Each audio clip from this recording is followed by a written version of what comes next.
En février 2018, derrière les portes dorées du palais de l'Élysée, deux hommes se sont serrés la main sur un accord qui allait transformer à jamais le tourisme européen. Bob Iger, PDG de Disney, et le président français Emmanuel Macron venaient tout juste de conclure le plus grand investissement jamais réalisé dans un parc à thème en Europe, de 6 milliards de dollars. Mais il ne s'agissait pas seulement de Mickey Mouse et de contes de fées. Ce qu'Iger et Macron ont accepté ce jour-là n'était pas qu'une simple extension. C'était une audace architecturale d'une ampleur rarement vue en dehors des grandes métropoles. Les plans prévoyaient de transformer complètement 36 hectares de campagne française en monde fantastique immersif. Pour donner une idée, c'est plus grand que la Cité du Vatican. Disney construisait en réalité plusieurs petites villes à partir de rien, chacune nécessitant des solutions d'ingénierie différentes. L'élément central serait une montagne artificielle de 37 mètres, le rocher des lions du Roi Lion, plus haute qu'un immeuble de 12 étages. Mais il ne s'agissait pas seulement de béton et d'acier. À l'intérieur, il y aurait un système de Dark Ride de pointe avec des effets d'eau, des animatroniques et des scènes de spectacle que les visiteurs traverseraient lors de 3 descentes distinctes, dont une chute de 16 mètres. Juste à côté, une montagne nord de 36 mètres pour la zone La Reine des Neiges, avec un château artificiel perché au sommet, visible à des kilomètres à la ronde. Entre les deux, un lac artificiel de 3 hectares, plus grand que 2 terrains de football, conçu non seulement pour le décor, mais aussi comme un immense écran de projection d'eau pour les spectacles nocturnes. Les défis d'ingénierie étaient colossaux dès le premier jour. Avant que Disney ne puisse construire quoi que ce soit, ils ont été confrontés à un problème fondamental, le sol lui-même. La région de Marne-la-Vallée repose sur une fondation géologique complexe, un mélange d'argile, de calcaire et de sédiments d'anciennes rivières qui bougent selon la météo et les saisons. Pour recréer l'atmosphère d'un fjord norvégien dans la zone La Reine des Neiges, les équipes ont choisi de majestueux conifères, dont des séquoias atteignant plus de 7 mètres de haut. Mais ces arbres imposants, ainsi que les montagnes artificielles, ont nécessité des travaux de fondation allant jusqu'à 15 mètres de profondeur par endroit. Le lac à lui seul a posé des défis extraordinaires. Les ingénieurs ont dû étanchéifier un bassin de 3 hectares tout en installant des systèmes de projection sous-marins, des mécanismes de fontaine et un drainage capable de gérer à la fois les opérations quotidiennes et les conditions météorologiques de plus en plus imprévisibles en France. Plus d'un 0 arbres seront plantés d'ici la fin du projet d'extension, chacun nécessitant des systèmes spécialisés de barrières anti-racines pour éviter toute interférence avec les réseaux souterrains et les fondations des attractions. Les travaux de construction ont débuté en octobre 2023 avec la réalisation des revêtements de sol derrière des palissades, en plusieurs phases, jusqu'à la fin de l'année 2025. Mais gérer les travaux tout en maintenant le parc à thème ouvert a posé des problèmes que Disney n'avait jamais rencontrés auparavant. Le Studio 1, y compris tous ses services, a fermé de la fin avril 2024 jusqu'au printemps 2025 pour une reconstruction complète. Cela signifiait qu'il fallait rediriger 10 millions de visiteurs annuels par des itinéraires alternatifs, tandis que d'énormes engins de chantier opéraient à seulement quelques mètres. L'attraction Le Roi Lion représente une avancée majeure dans l'ingénierie des Dark Rides. Après avoir rejoint des grottes situées sous le rocher des Lions, haut de 37 mètres, les visiteurs embarqueront pour une aventure merveilleuse à travers des scènes emblématiques, suivant un parcours comportant 3 pentes palpitantes, dont une impressionnante descente de 16 mètres de haut. Ce n'est pas simplement des montagnes russes. Il s'agit d'un système de balade en bateau qui grimpe à l'intérieur d'une montagne artificielle, puis redescend à travers plusieurs scènes de spectacle, tout en maintenant un débit d'eau parfait et la sécurité des visiteurs à chaque instant. Doté d'un environnement extrêmement détaillé prenant vie grâce à des effets spéciaux de pointe et une bande-son inoubliable, ainsi que de nombreuses figures audio-animatroniques, cette attraction sera l'une des plus grandes de Disneyland Paris. La zone La Reine des Neiges présente ses propres prouesses d'ingénierie. Les visiteurs apercevront la montagne enneigée d'Arendelle au loin, en face d'un grand lac, avec une balade en bateau qui les transportera jusqu'à Arendelle. Créer des effets de neige réalistes toute l'année dans le climat français nécessite des systèmes de contrôle climatique sophistiqués, dissimulés à travers la structure de la montagne. Le projet est réalisé en phase soigneusement orchestrée afin de minimiser les perturbations des opérations du parc. La première phase a vu l'achèvement du campus Avengers de Marvel en 2022, ce qui a nécessité le déplacement d'attractions existantes et la construction de nouveaux systèmes de manège tout en maintenant le parc en activité. Actuellement, les équipes travaillent sur la phase la plus complexe, le monde de la Reine des Neiges. La construction a débuté en avril 2022 et la zone prend progressivement forme. Les images de chantier les plus récentes montrent les tracés bruts des rails de l'attraction Frozen Ever After, ainsi que le modelage de terrain près de l'emplacement prévu pour le manège Ray-Pense et le nouveau restaurant. Des milliers d'arbres sont plantés pour cette nouvelle zone du parc. Des bulldozers, des excavatrices et divers équipements de paysagisme façonnent et sculptent le terrain en vue de l'ouverture prévue en 2026. Adventure Way, une promenade luxuriante reliant les anciennes et nouvelles zones, propose des jardins thématiques inspirés des films d'animation Disney Ray-Pense et Toy Story de Pixar. Cette allée apparemment simple a nécessité des travaux complexes de réseaux souterrains pour soutenir les futures phases d'expansion. La zone du Roi Lion ne commencera sa construction qu'à l'automne 2025, ce qui signifie une ouverture au plus tôt en 2028. Elle accueillera l'attraction la plus techniquement complexe jamais construite par Disney en Europe. Le lac central d'Adventure Bay représente le summum de la technologie de divertissement. Cette surface aquatique de 3 hectares accueillera des spectacles mêlant jeux de fontaine, écrans d'eau, effets lumineux et performances de drones. Créer un lac capable d'offrir à la fois un décor paisible en journée et un lieu de spectacle nocturne a nécessité l'installation de systèmes de projection sous-marins, de mécanismes de fontaines synchronisés et d'un éclairage résistant aux intempéries sur tout le fond du lac. Les équipes de divertissement de Disneyland Paris ont déjà commencé à effectuer des tests en vue de cette expérience révolutionnaire. Le système doit fonctionner de manière fiable dans les conditions météorologiques françaises, allant des vagues de chaleur estivale au gel hivernaux. Construire des attractions de parc à thème requiert une expertise spécialisée que l'on trouve rarement dans la construction traditionnelle.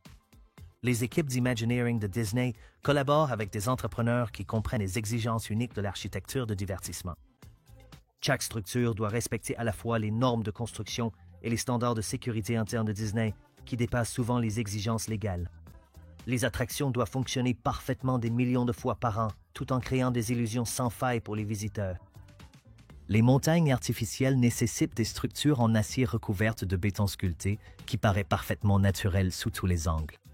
À l'intérieur se cachent des rails de manège, des équipements de spectacle, des systèmes de contrôle climatique et des itinéraires d'évacuation d'urgence. Des systèmes avancés de modélisation 3D aident les ingénieurs à planifier chaque détail avant le début de la construction, mais transposer des conceptions numériques dans la réalité physique au sein d'un parc à thème en activité engendre constamment des défis inattendus. Le COVID-19 a frappé alors que les grands travaux démarraient. Le parc a fermé pendant plusieurs mois, mais la construction s'est poursuivie sous des protocoles de sécurité stricts. Les chaînes d'approvisionnement se sont effondrées, provoquant des pénuries de matériaux spécialisés nécessaires à la construction de parcs à thème. Le coût des matières premières a augmenté de 60% depuis 2019. Les équipes spécialisées dans la construction de parcs à thème sont très demandées à l'échelle mondiale, alors que chaque grande entreprise de parc cherche à s'agrandir après le COVID. Cela a entraîné des enchères entre les entrepreneurs qualifiés. La construction de montagnes artificielles nécessite un béton spécialisé qui conserve son intégrité structurelle tout en permettant une sculpture détaillée.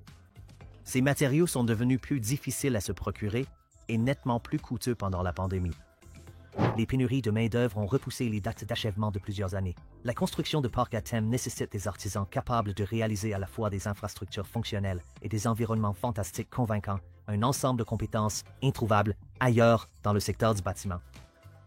Si vous visitez aujourd'hui le parc Walt Disney Studios, vous trouverez un chantier soigneusement géré pour minimiser l'impact sur les visiteurs. D'immenses palissades bloquent l'accès aux zones de construction tout en préservant la vue sur les attractions déjà terminées. L'entrée du parc est en train d'être entièrement reconstruite. Studio One a fermé en avril 2024 pour une reconstruction totale, obligeant Disney à réorganiser les flux de visiteurs établis au cours de 22 années d'exploitation. Derrière RC Racer et Toy Story Playland, le royaume d'Arendelle prend forme. Des grues de chantier dominent le site, les travaux s'accélérant sur tous les aspects du développement.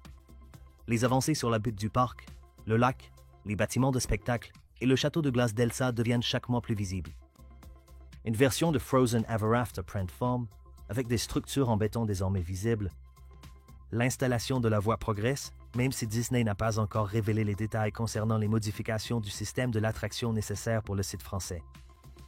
Lorsque l'extension ouvrira enfin en 2026, le parc Walt Disney Studios deviendra Disney Adventure World, reconnaissant ainsi que le concept original de studio de cinéma n'a jamais vraiment fonctionné comme prévu. Ce changement de nom nécessite bien plus que de nouvelles enseignes. Toute l'expérience du parc doit être repensée avec de nouveaux flux de visiteurs, des systèmes de transport modernisés et une narration intégrée qui relie harmonieusement les anciennes et les nouvelles zones. World Premier Plaza est en train d'être transformé, passant d'une cour en béton à un espace dynamique réunissant plusieurs théâtres.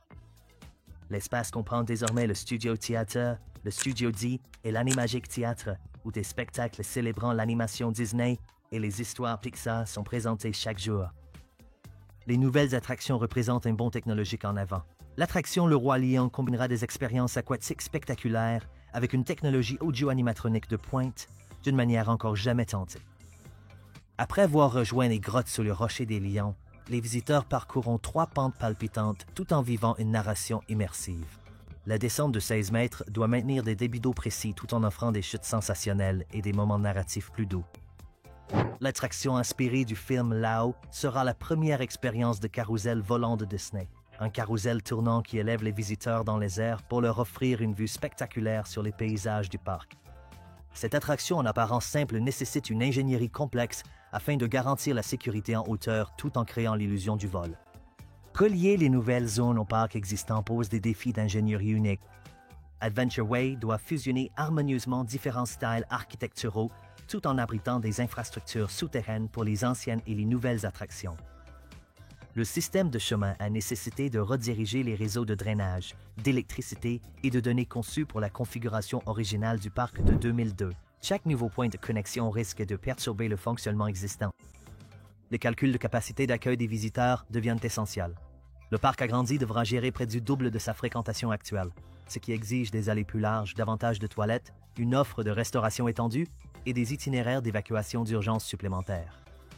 Ce projet sert de terrain d'essai à Disney pour la technologie de parc à thème de nouvelle génération. Les nouvelles attractions présentent des animatroniques alimentés par l'IA capables de réagir individuellement à chaque visiteur, créant ainsi des expériences personnalisées impossibles à réaliser avec les systèmes de manège traditionnels.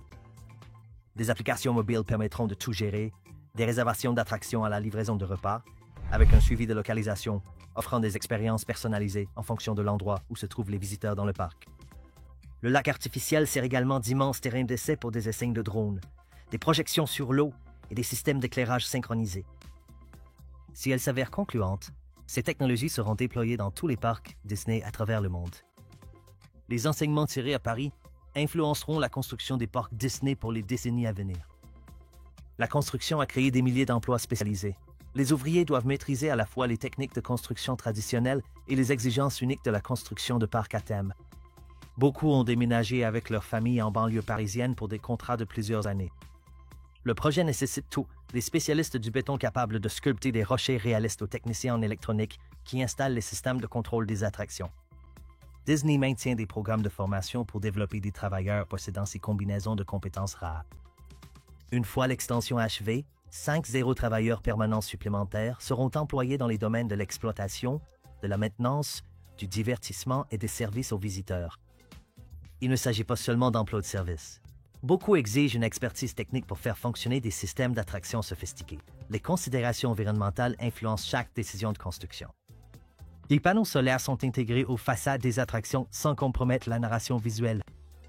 Des systèmes de transport électrique relient les différentes zones du parc tout en réduisant les émissions de carbone. Des systèmes de recyclage de l'eau captent et réutilisent l'eau du lac à la fois pour les attractions et l'aménagement paysager. Des programmes de réduction des déchets garantissent que les matériaux de construction sont réutilisés chaque fois que possible. Les montagnes artificielles intègrent des systèmes d'isolation qui réduisent les besoins énergétiques pour le contrôle du climat, tandis que des systèmes de ventilation dissimulés maintiennent des températures agréables pour les visiteurs sans équipement visible. Les projections internes de Disney révèlent l'ampleur réelle de leurs ambitions. L'extension achevée devrait faire passer la fréquentation annuelle de 4 millions à 16 millions de visiteurs d'ici 2030. Cette augmentation massive nécessite une planification des infrastructures qui va bien au-delà des propriétés de Disney. Les systèmes de transport régionaux, la capacité hôtelière et les services locaux doivent tous être renforcés pour accueillir les visiteurs supplémentaires.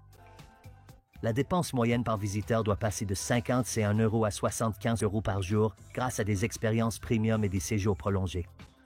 Le parc agrandi doit convaincre les familles européennes de privilégier des vacances Disney de plusieurs jours plutôt que des visites d'une seule journée. Les calendriers de construction actuels révèlent quand les visiteurs pourront réellement découvrir ces nouveaux espaces. Le World of Frozen ouvrira au printemps 2026, en supposant que les travaux avancent parfaitement. Les experts du secteur prédisent en privé que l'été 2026 est une échéance plus réaliste, compte tenu de la complexité de la construction de la montagne. La zone Le Roi Lion commencera sa construction à l'automne 2025, ce qui signifie une ouverture au plus tôt en 2028. Le système sophistiqué de balade en bateau et de montagne nécessite des tests approfondis avant d'accueillir les visiteurs. La construction de l'attraction Lao débutera fin 2025, avec une ouverture prévue après que World of Frozen aura démontré que la nouvelle zone peut gérer une capacité de visiteurs accrue. L'achèvement complet de toutes les zones promises est prévu, de façon optimiste, pour 2029, mais plus réalistement pour 2030, voire au-delà, selon les défis d'ingénierie imprévus. Lorsque les visiteurs franchiront pour la première fois les portes des Disney Adventure World en 2026, ils ne découvriront pas seulement de nouvelles zones thématiques. Ils vivront l'aboutissement du plus grand projet de construction de l'histoire des parcs à thème européen, une vitrine d'innovation technique qui repousse les limites du possible en matière de conception de divertissement. Disney a consacré 7 ans et 600 000 $ à la construction de ce qu'ils espèrent devenir la nouvelle référence mondiale en matière d'expérience dans les parcs à thème. Chaque innovation technique testée à Paris influencera la prochaine génération de parcs Disney à travers le monde.